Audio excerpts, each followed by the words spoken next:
So Kenton, I have a question. So you said it took you 6 years to turn your passion into reality.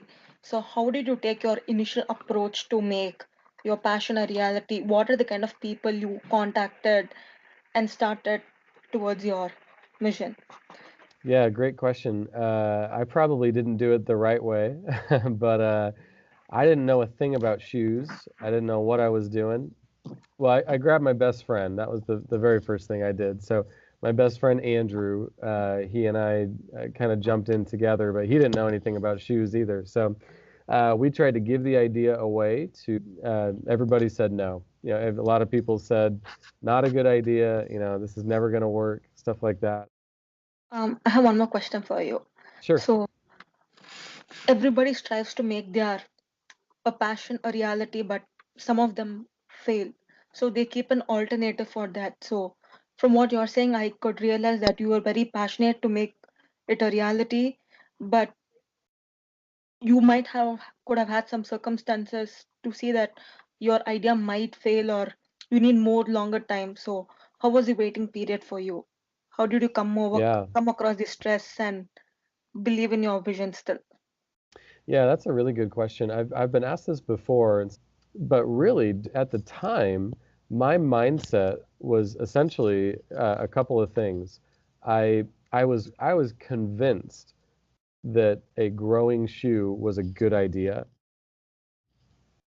Actually, my follow-up question was regarding to the change, as in, like you have a more product-based innovation, right, based Mhm. off of social impact. I wanted to ask a little bit about how you think that more product-based innovations would be able to create a ripple effect, how something like that may be able to transpire and help larger communities in the future.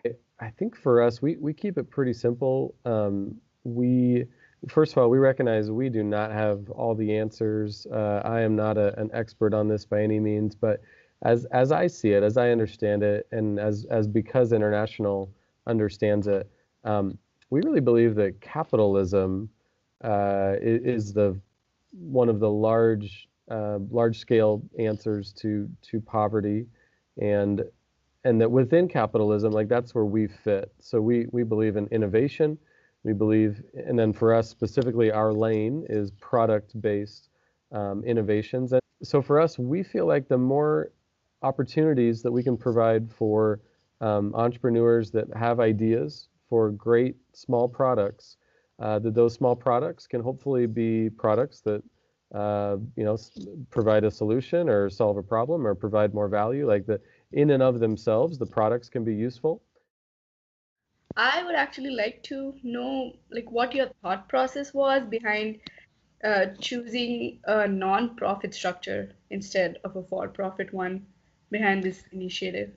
Yeah, great question. You know, if we would have started today, it might have been more of a discussion of what structure should we have.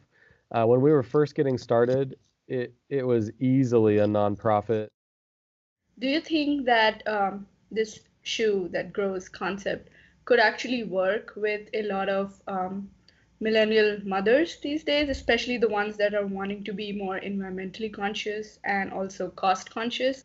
Yes, definitely. So I mean, that's one of the main reasons we started a retail form of our shoes, was so that we heard a lot of people asking if they could buy them, which kind of surprised us. And then we really thought more about it and decided to jump in with it. And so that's one of our main target markets is the moms and dads who are, maybe a little bit younger. They appreciate, using their purchasing power to do social good, and things that are good for the earth. Looking at maybe the other face of capitalism, which is the increasing wealth and income gap between people, and that being, I think, one of the roots of the issue of poverty. Is there space Yeah. for a company like yours to do something about it, or is it just part of the conversation? In so many ways, we want to be good leaders, good stewards. Impaction and others who are propping up good stories and propping up good people and showing that there's a different way. Like, you don't have to just, go live on a beach somewhere and just throw your money away at stuff that doesn't matter. Like, you can do great things with your money